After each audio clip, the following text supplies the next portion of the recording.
I mean, apparently the guy was an but his watch was pretty cool. What is up, Watch Fam? I am Christian from Theo and Harris, and welcome to this week's episode.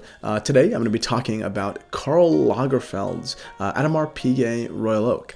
An interesting watch, a watch that was pretty ahead of its time, I think, and a watch that now has become pretty famous in light of his recent passing.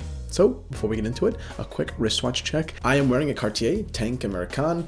Cartier is one of my favorite brands, probably my favorite brand ever. I really go above and beyond and really work my hardest to keep Cartier stock in the watch shop at theoandharris.com. It is very hard to do so because there really isn't that much on the Cartier market. But when I can find it, it's my pleasure to offer it. So if you are interested in a Cartier watch, head on over to Theo and Harris Watch Shop. Okay, so here is the watch and here is the man. But before we get into the full story, do not forget that we do a Theo and Harris watch giveaway. We have not announced to the public this month's watch yet, but believe me, we're really excited and you're going to want to win it. So in the description, enter your name and email to enter to win. No strings attached. We don't want anything, just to give away a watch. So subscribe and sign up. So what is going on here? What's the big deal? Who is Karl Lagerfeld?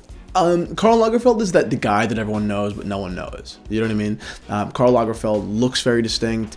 He has this white ponytail and this high kind of collar, black and white style. Everyone knows he worked for Chanel, but no one knows what the fuck he did for Chanel. His death was one of those events that everyone had a very strong opinion about. I mean, everyone was, wow, thank you so much to this genius, this god, this revolutionary.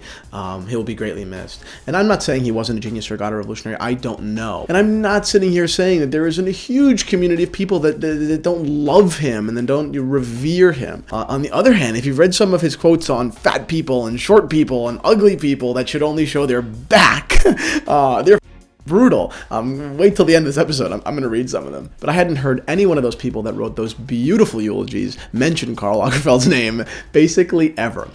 So my reaction was very simple. It's very true.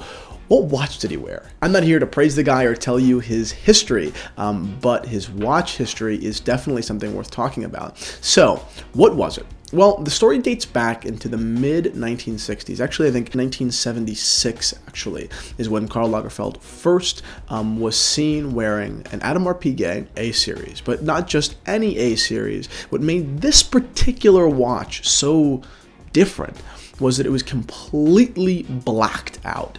Meaning the entire watch was covered in a PVD coating.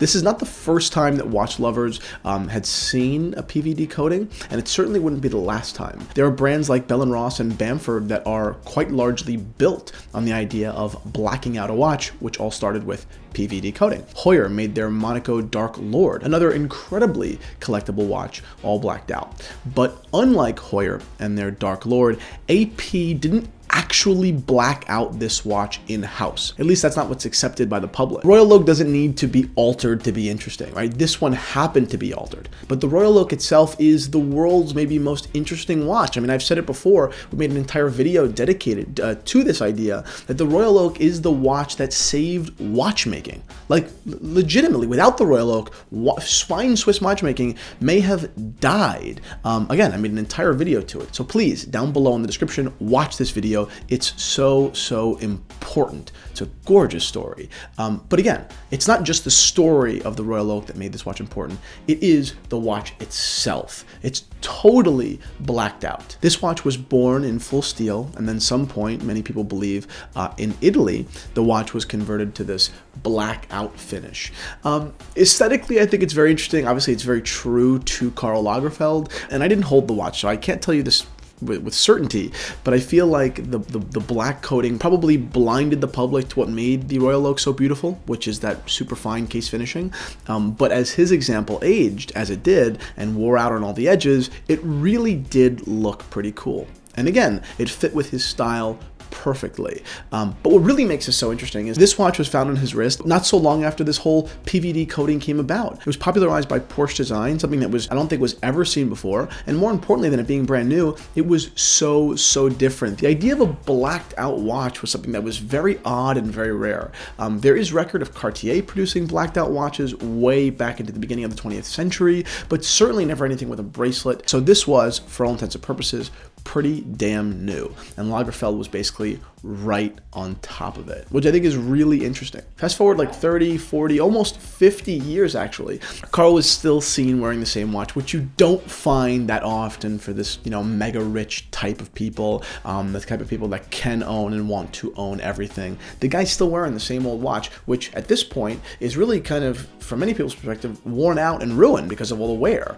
Anyway, I gotta say, not only do I think that the watch itself is really cool, I think that what we can all learn from this is, Karl Lagerfeld wore something that he found to be very much so himself at a time in which that thing was not very popular. So if nothing else, if you can't speak to his genius or can't speak to his, influence in the world of fashion, or if you can't spell Chanel, we can say that Karl Lagerfeld, being able to express yourself and find your own style in a watch. And I think that that is pretty awesome.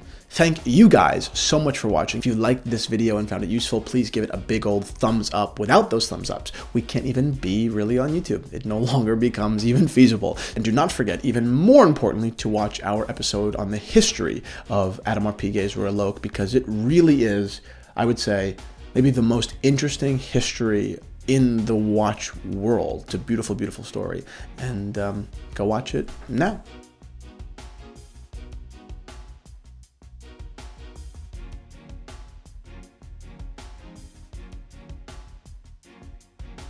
Kate Middleton has a nice silhouette. I like that kind of woman. I like romantic beauties.